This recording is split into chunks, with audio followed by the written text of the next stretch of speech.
Karl, how are you?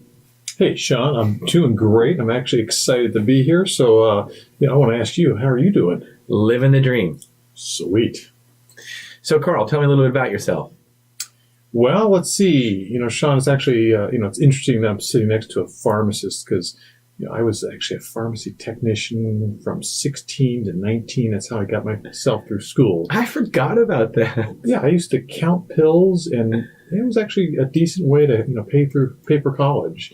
But my background is I'm a nurse practitioner, been one since 1997. Prior to that, was working at the Fred Hutch Cancer Research Center in Seattle, and was working there as a nurse. Loved, actually, believe it or not, I was the pharmacokinetic research investigator or sub-investigator over there. So love numbers, love all the weird stuff as far as area under the curve. But anyhow, I went to graduate school at the University of Kentucky, and then upon completing that, came back to Wenatchee, started a career as family practice, a nurse practitioner, and then did that with a big system there in Wenatchee, and then decided to leave and start RediMedi Clinic.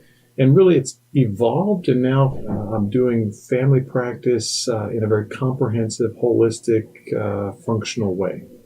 Oh, wow. So when did RediMedi open? We opened, it was 2 minutes? November of 2006. Wow. So I hear you're a DPC clinic. Tell me about this DPC. So DPC stands for Direct Primary Care, and really stumbled across that model back in, I want to say 2013, 2014. And it's what I call primary care that makes sense. It's a common sense approach to taking care of 80 to 85, maybe up to 90% of what people need in every day in their primary care medical needs. Here you have what's called a DPC model. Can you expand on that a little bit? Yes. So 2013 stumbled across that whole concept of direct primary care. What is that? It's a membership-based model that, to me, makes common sense. It's a great way to take care of the primary care needs of people across the board, family practice, and we get to do it in a holistic, integrative, and functional way. I love it. In fact, I'm passionate about it. So direct primary care membership model, I've heard the term concierge medicine. How does that compare? I hear that, concierge medicine is just for wealthy people. Tell me how direct primary care compares. So the concierge concept is different and unique from the direct primary care model. Concierge really is designed for probably upper scale folks, not entirely, but to give you an example, it might be $5,000 or $10,000 for the year to have the services of a doctor or a nurse practitioner for that entire year, versus it could be $600 to maybe up to $1,000 for the entire year to have direct primary care services. So how does that break down per month for direct primary care fees? So across the country, the range goes anywhere from $50 up to maybe $150 to $125 per month. Some direct primary care services, we do too, break it down into maybe age groups. Okay, so you're telling me $50 to $100 a month. Now, what would those services include? Well, those services, at least that we provide, can't speak for all direct primary care practices. Incidentally, I want to say that when we started this concept back in 2013 here in the Valley or North Central Washington area, we were one of 200 practices.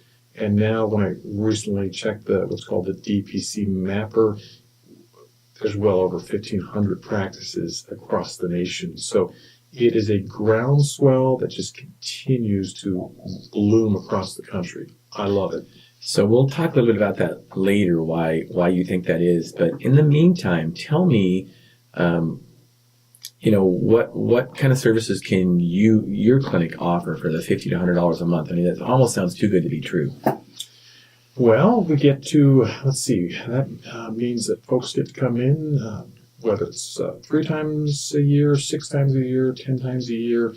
They're not paying any extra for that. They get 24/7 access to us via texting, via email, via video conferencing. They have access to labs at a fraction of the cost. So we use some major labs that really have recognized the direct primary care model. And so to give you an example, a complete blood count might be $4 versus 45 or 50 elsewhere. So the price differential is significant. We also have an on-site pharmacy that also provides common medications. Let's say amoxicillin, a 10-day course might be $2 or $3 for that. Wow. So it almost sounds too good to be true. You're telling me 24/7 access for anywhere from $50 to $100 a month, and I can contact you anytime I want if I was a member. That's correct? That's correct. In fact, I've got members from Stehekin to Yakima down to Portland, really all over the state, and they'll use our telemedicine services, or they're coming in to see a family and they'll stop into the office and see us that way. Okay. So let's get back to, you're talking about the growth. It's, what is there, a 500% growth in 6 years, you're telling me, of these DPC clinics? And I can tell you personally, coming from our pharmacy, we see a lot more of them every day. A lot of practitioners are leaving, general type conventional medicine and going into clinics that are DPC. Or cash only, where they don't bill insurance. So can you give me an explanation of why you think that is? I just have to say that it comes down to that common sense approach to spending time with the patient. It comes between the doctor, nurse practitioner, and the patient, not the patient, then the insurance company, then administrator, and then the doctor. You take all those things out. And so what I love about it, and I think what other practitioners across the nation love about it, is instead of a 10 to 12 minute window of opportunity trying to figure out what's going on with this patient, you have 30, 45 minutes, 60 minutes, or longer if necessary, to figure out, how did you come to this? What is the root cause of what's taking place? It's got quality of care. That's amazing. That's good to hear. So you mentioned insurance. So we didn't really clarify this, but this DPC model, so you don't bill any insurance at your clinic? Don't bill any insurance, although we have lots of folks that have insurance and they just choose to use us and pay the membership model. Okay, so why would they choose to pay the membership model if they already have insurance? Yes, it's about, again, back to the quality of care services that we provide, the time spent. Yeah, so sometimes they have this insurance, but it doesn't really give them the quality that they need with the provider they already have that's covered through their insurance, so that's where you step in. Correct. Okay. Correct. So give me an example. So do you do sutures in your clinic? Yeah, so that's a great example. Let's see, I had someone that needed a few sutures, 2 or 3, in I think it was in their leg, and they came in, and the cost of the suture kit is all they paid for, which may have been $25, and out the door they went. The reason I give that example, or I asked you about that, is because I had a friend recently that had to go to an urgent care walk-in clinic, and to get sutured, he needed, about 10 stitches in his hand, and the bill ended up being over $1,000. So easily, you're really telling me that this $75 a month fee plus $25 for a suture kit would have been all that this person would have had to pay if they were at your clinic? That's correct. And they have 24/7 access. That's correct. In fact, I saw a little one for an ear infection last Saturday, and the mom was like, no, this isn't real, is it? It's like, no, you're part of the membership. I'm just checking their ear, and fortunately the little one didn't have an infection. But had she gone in to urgent care, probably that bill would have been close to $200, $300, if not more. Yeah, and if she probably couldn't have got in that day either. And there might have been a specialist involved and a lot of different red tape later on. So it is almost too good to be true. And I think the reason it is because we are so indoctrinated about how expensive healthcare is. And when we hear stories like this, we realize that if we shop around and do our due diligence, that healthcare doesn't have to be expensive. Is that what you're telling me? That is correct. Absolutely. Right. I mean, there's so many stories, Shawn, I could talk to you about. Please share one with me. Share one where you had a great example of saving somebody a lot of time and a lot of money. So I had a patient recently come in and diagnosed her with a skin cancer and attempted to get her into a local facility. And after 2 days, there was no phone calls, no return phone calls either to us or to the patient. So called a place in Tri-Cities. They immediately got the patient in the next morning, got the skin cancer removed, and the total cost of that visit for this patient, including the surgical removal, was about $900. Had she done it locally and finally gotten in, the estimate was probably closer to $2,400. Wow, so 2.5 times. That is impressive. So tell me, what if somebody is sitting at home and you know the patient, they're already a member of yours.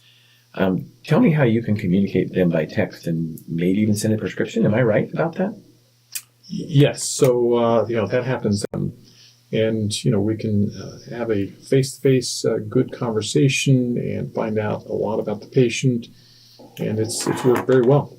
Cool. That's wonderful. So what do you see as the future of your DPC clinic? More services or more patients or both? Or Yeah, I just see us expanding. I mean, I think, other services that we provide for folks include, EKG. Again, that's part of the services we do. We do also what's called aging and their health. So we use that as one tool among many. We do a little physical medicine as part of that direct primary care service. And, I just see us continuing to expand. I think we're looking at managing larger populations within companies. There's a lot of great stuff coming out there, such as being able to reverse diabetes, and that is significant for a lot of these companies. That is wonderful. Glad to hear that. I'm so glad that you're successful. I think DPC is really a future in healthcare. I think that you guys offer a great service. So we're going to take a quick break. If you would like to be a part of this show, give us a call. Set 509-765-1470. Back with more health solutions from Shawn and Janet Needham on AM 1470 KBSN. We were able to make some adjustments in our hormones, and migraines have gone away. Wow, that's an interesting story, and we do see that a lot. I know in our pharmacy we specialize in what's called bioidentical hormone replacement, and it is just what it says it is. Bio meaning life, identical, so identical to what's in our body. It's not necessarily natural. Is not necessarily a good term for it because there are certain things on the market. People listening may have heard of it. Premarin. Premarin is natural. Premarin comes from pregnant mare's urine. That's where the name Premarin comes from. It is literally horse pee. I am just saying it. I'm not politically correct about it anymore. I tell doctors about it. I tell patients about it because that's exactly what it is. And I would not want my wife or my patients taking that if there's another option. So Premarin is, of course, natural. It's natural to a horse, but it's not natural to us as humans. So that's what the difference between bioidentical is. So, and we, at our pharmacy, we've specialized in that for 20 years now, and we have changed so many patients' lives. So, Karl, tell me a little bit about bioidentical hormones versus, what you would say is traditional conventional hormone replacement. Oh, let's see. I would say just in my experience with the patients I've worked with, have just seen qualitative changes and folks appreciating the difference between bioidentical, versus, let's say, the pharmaceutical, or maybe I'll term it synthetic brand of hormones that are out there. They've been on that, and then we switch them over, and not only just qualitatively do they feel better, but we also see it in their numbers, because I love to be able to track their numbers, make sure we're optimizing their hormones, and we see a difference in that regard as well. So tell me a little bit about when you say numbers, are you talking about monitoring hormone numbers? Are you talking about that, these hormones affect different numbers in their health also? Right. So let's give an example of, estradiol. There is actually some great evidence out there that shows, there's optimal estradiol levels somewhere between that 60 to 120. Again, since we're practicing more of an individualized and personalized medicine, 60 might be great for one person. It might be 80 for another gal. What I've noticed about estradiol in some of my patients too is then we track other numbers. So, for example, we're monitoring for osteoporosis, and we can do that through either DEXA scan, or we can do that through NTX, which is a blood serum level. And I've had cases where their number is, let's say, I'm going to say 20, and we need to see it less than 20 or less than 12. And we're giving them this estradiol, and then we're tracking this, this osteoporosis blood marker or biomarker, and we're seeing it improve, which also means we're preventing them from having osteoporosis. That's one example. Another example would be... That's a good example. Karl, it sounds like we have a caller on the phone. So let's take a caller. She's got a question for you. Vanessa from Southern California. How are you? Hello. Vanessa from California, how are you? All right, sounds like she is not there. We'll try to get reconnected with her. Okay, Karl, so go ahead. Oh, so I was going to give the other example. I was tracking someone's cholesterol numbers recently, and they just were someone that was not able to tolerate any kind of statin in any form for the various reasons, and actually watched their cholesterol numbers come down into what I would call the beautiful looking range. They were great. Yeah. So let's talk about women for a while when we talk about hormone replacement. It sounds like we have her back. Vanessa from Southern California on the line. How are you? I'm good. How are you? Living the dream. So we have Karl with us today in the studio. So what is your question?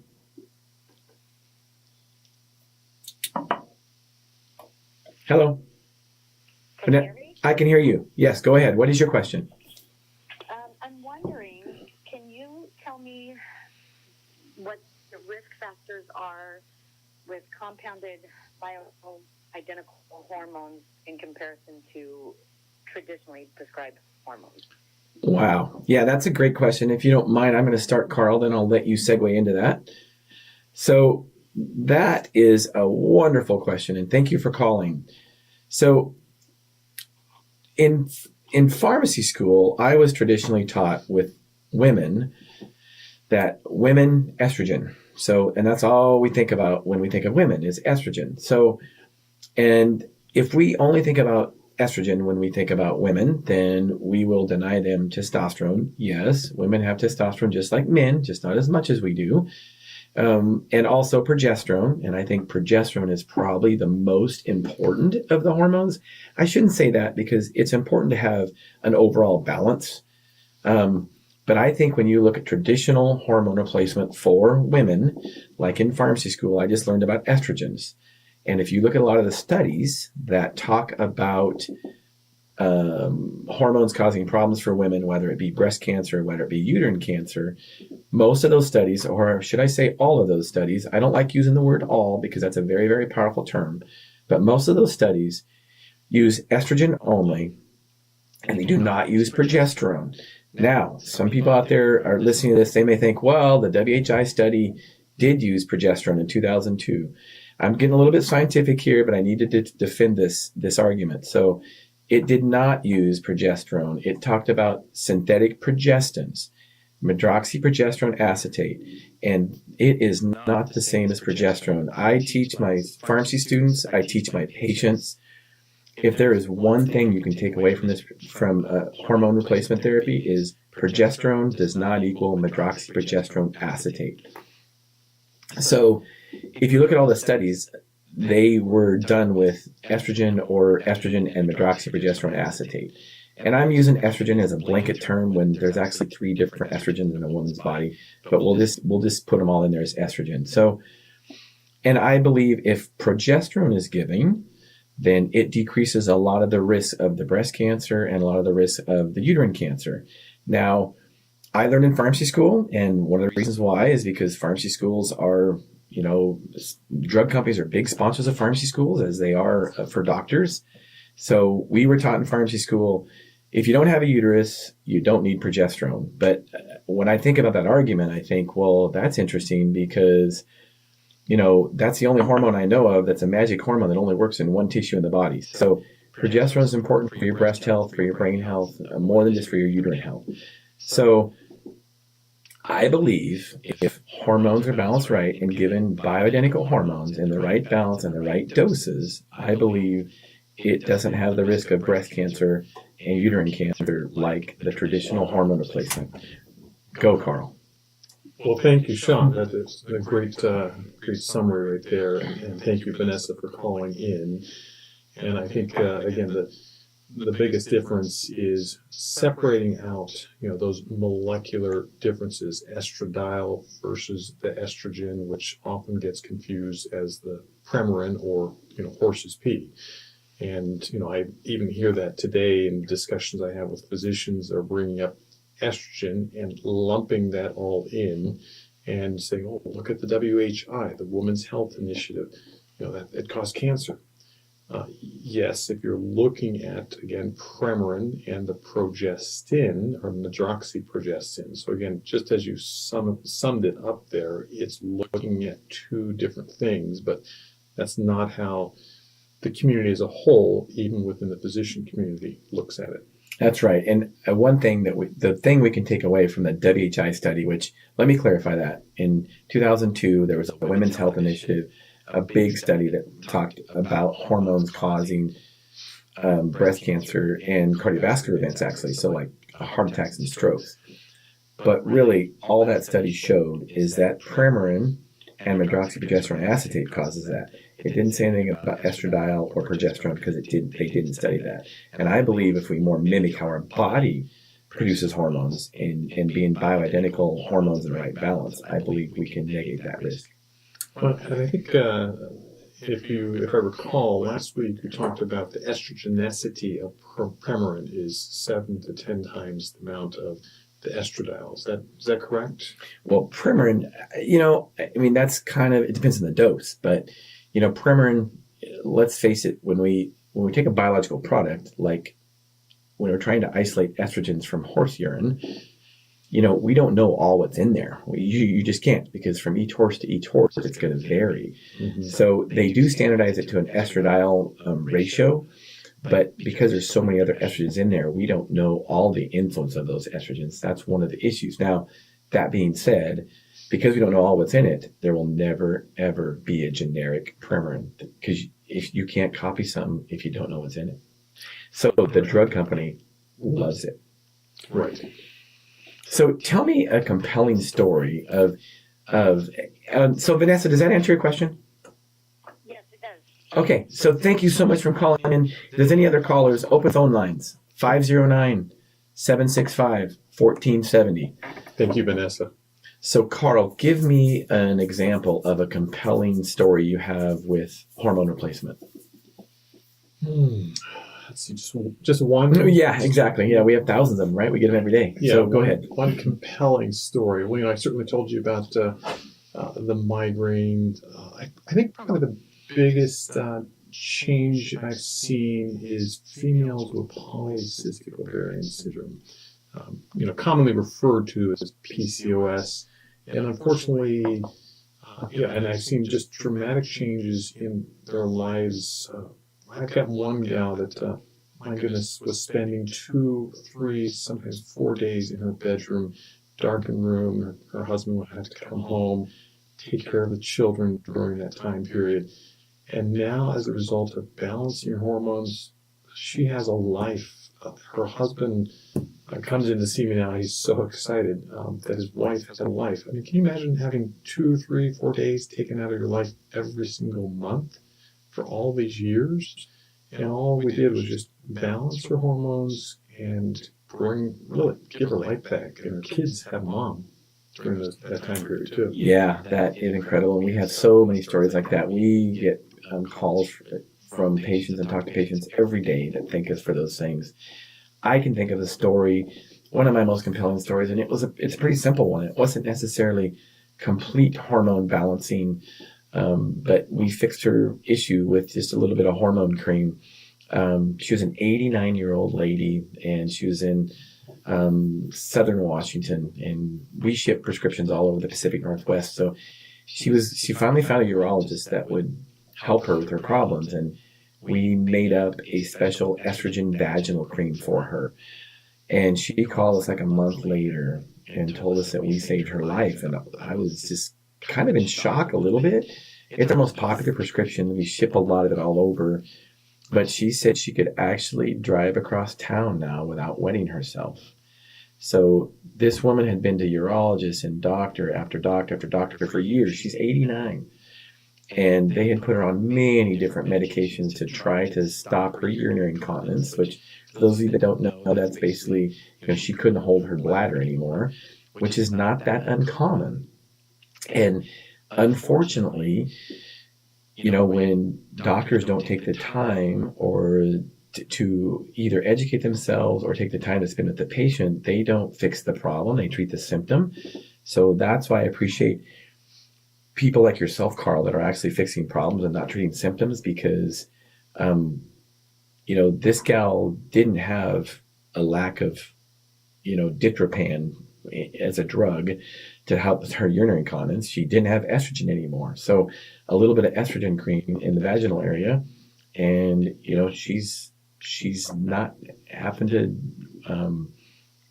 she can drive across town without wetting herself. So, I mean, that's a very, very good story. Well, I think, that just demonstrates the restoration of quality of life issues. And those are huge. Those are big. For sure. Yeah. And what's unfortunate is, what if that gal didn't find a physician that would actually fix that problem and treat that symptoms? Most doctors are so scared of hormones, especially when women get older. And, women don't have those kind of problems when they have hormones. So why shouldn't we keep giving them hormones? I mean, that's my whole argument, because it is about quality of life. Right. I've got plenty more stories. Oh, that's good. So we're going to take another quick commercial break. If you would like to join us, open phone lines, 509-765-1470.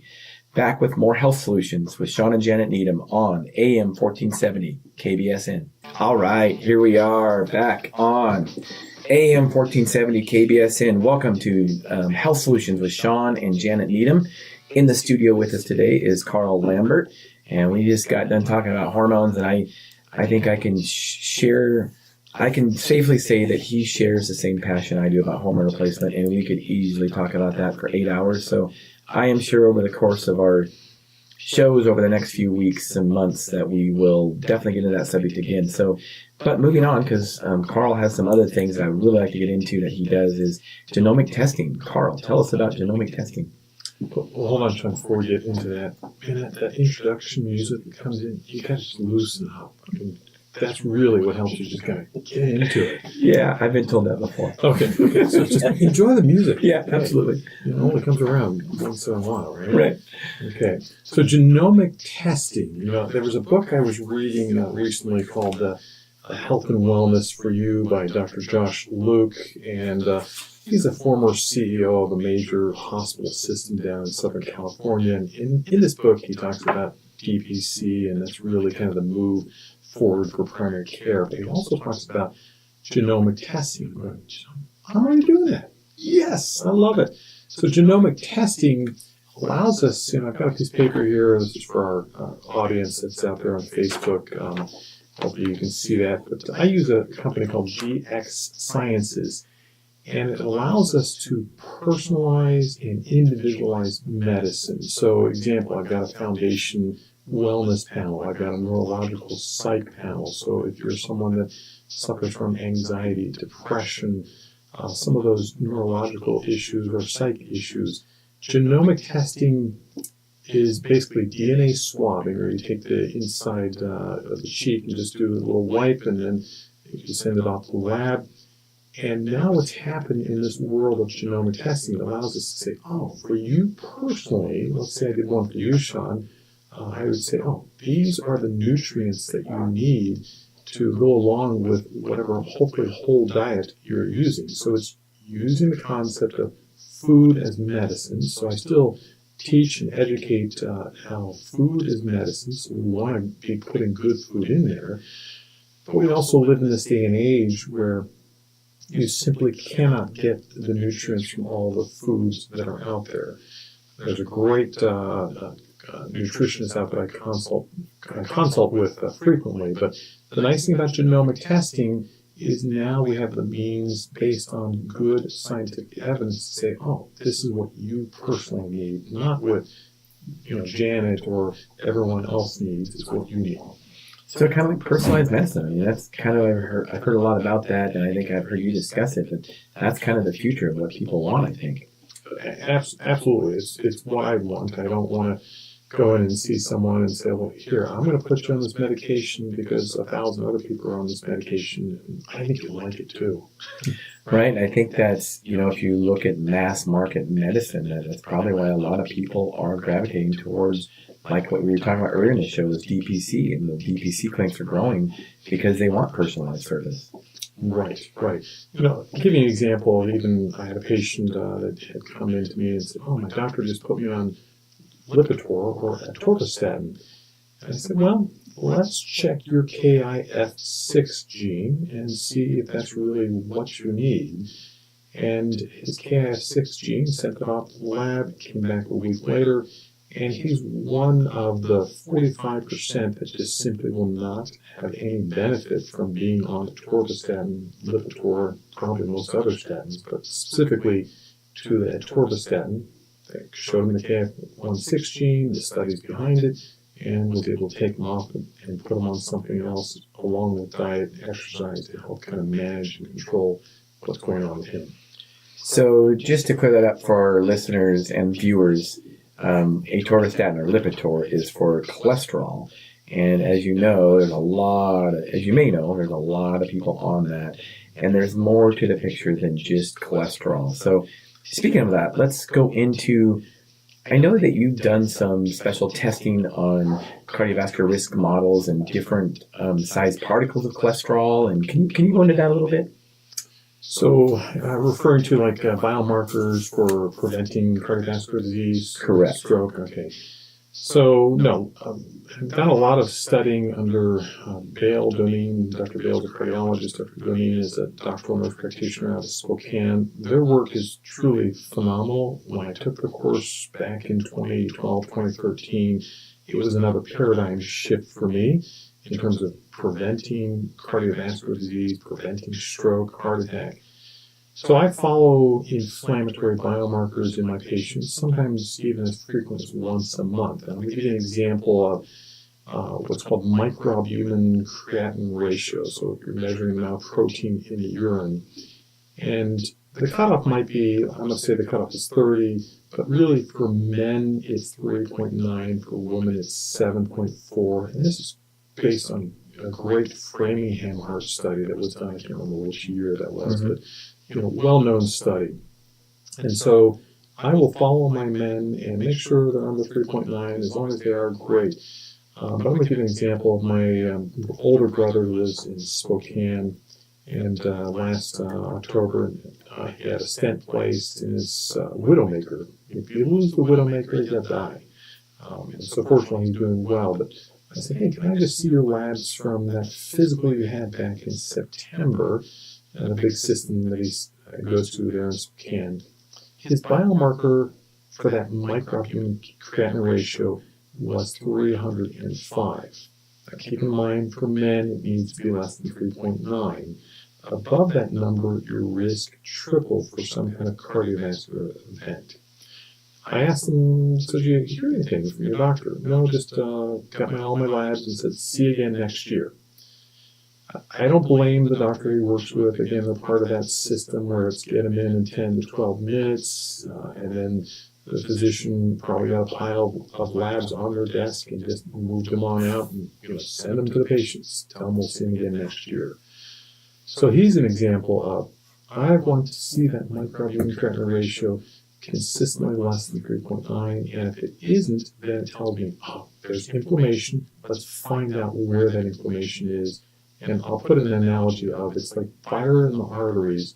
We want to put the fire out in whatever way we need to. And you're saying that there's more to put the fire on the arteries than just taking Lipitor or atorvastatin. Exactly. So with this microalbumin ratio, if you see this early, is this something that could prevent a cardiovascular problem? So yeah, it's one of the baseline tests, and we're talking, Shawn, I think it's like $20, so it's a very inexpensive test to do. And if we see that it's inflamed, then yes, we go searching for where is the inflammation. Keep in mind there's thousands of miles of arterial lining. I want to say 60,000 miles, enough to lay out 6 tennis post MI. His number was elevated, so I said, okay, what else is going on? You're on all these medications that should be lowering your inflammation. And in this case, he said, oh, I've had an abscess in my left upper molar. Okay, this is where dentistry comes into cardiovascular prevention too. Sent him off to his dentist. Sure enough, he had an abscess. Dentist took care of that. And I said, okay, now that's cleared up. Let's come back. Let's repeat that same test. It was 3.2. Wow, all from an abscess tooth, basically. Right. Low causing inflammation. So I have seen, there's a lot of studies showing the link of oral health and cardiovascular health. I wasn't ready to talk about that, but I do find that, very interesting. So give us another example of, can you talk about like apolipoprotein A and B? Can you talk on that at all when it comes to cholesterol markers and the small particles of cholesterol versus just looking at your total cholesterol? Right. So it really comes down to, the best test is not just your standard lipid, but looking at the nomenclature, the actual size of the various particles, and tracking those numbers and making sure those numbers are responding to the various therapy or various modalities you're putting folks on. Again, nutrition, exercise.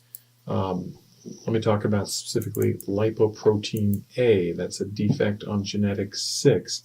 And the treatment for that is not statins, is not exercise in itself. Can be good because it's supposed to go around and deliver nutrients at the cellular level, and it starts it all over again. But you want to make sure that you have, I use the term fluffy, beachy ball cholesterol that's doing all those wonderful things, as opposed to bullet-sized cholesterol or a poor functioning cholesterol that might cause inflammation to the inner lining of the vessels. Yeah, and you bring up a good point. Cholesterol is how all sex hormones are made. So hormones like estradiol, progesterone, testosterone are made from cholesterol. So cholesterol is villainized, like you say, but without cholesterol, we will die.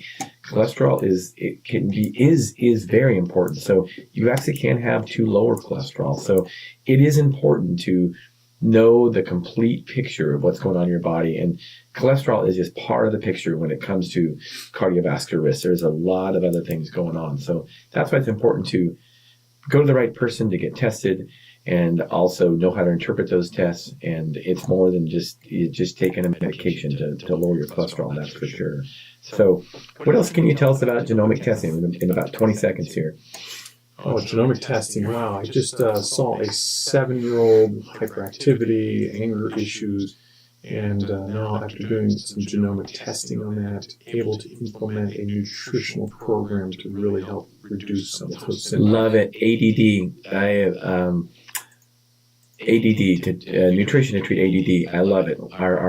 We have a caller that's listening that will probably like that. So, all right, we got to take a quick commercial break. We will be back in a few minutes. We are broadcasting live in the AM 1470 KBSN studio. Open phone lines 509-765-1470.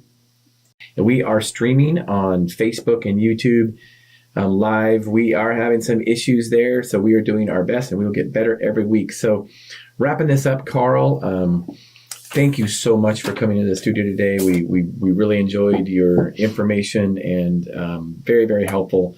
Love learning from you. So I guess in closing, if somebody wants to get a hold of you, what's the best way for somebody to get a hold of you? Well, the best way is they can call our main number, which is 509-888-6334, or our website is the RediMedi Clinic, and that's spelled RediMedi Clinic, the RediMedi Clinic. Wonderful. So we are live on the air. Open phone lines, 509-765-1470. Feel free to call in with any questions. We are going to wrap up today's show with a little story. You said you had a great story on bioidentical hormones. So give us another one, Karl. Well, let's see. I would say, again, just a number of stories, but an 80-year-old woman who just was begging and pleading for her doctor to put her on hormones, and went on those, and is now, as a result, now saying no more to some of her medications, her pain medications. She's having more energy, just loves it. She's loving life. I love those kind of stories. That's one thing that we do at Mosaic Professional Pharmacy is we try to balance patients' hormones, and as we do that, they can get off a lot of medication sometimes. And, I know it's kind of weird coming from a pharmacist, but my wonderful wife, Janet, who is a producer in the studio here with me today, she is, we don't really believe in medication for long-term treatment of a lot of diseases. So we believe in hormone balancing and lifestyle treatment. So we love it. And thank you so much for being on the show, Karl. Again, we are live on Shawn Needham's Facebook and Mosaic Professional Pharmacy's YouTube and the KBSN 1470 AM. And we have a wonderful show for you next week. A guest that's running for Insurance Commissioner, Anthony Welty. Stay tuned next week, Monday, 1 to 2 p.m. Thank you so much for listening to Health Solutions with Shawn and Janet Needham.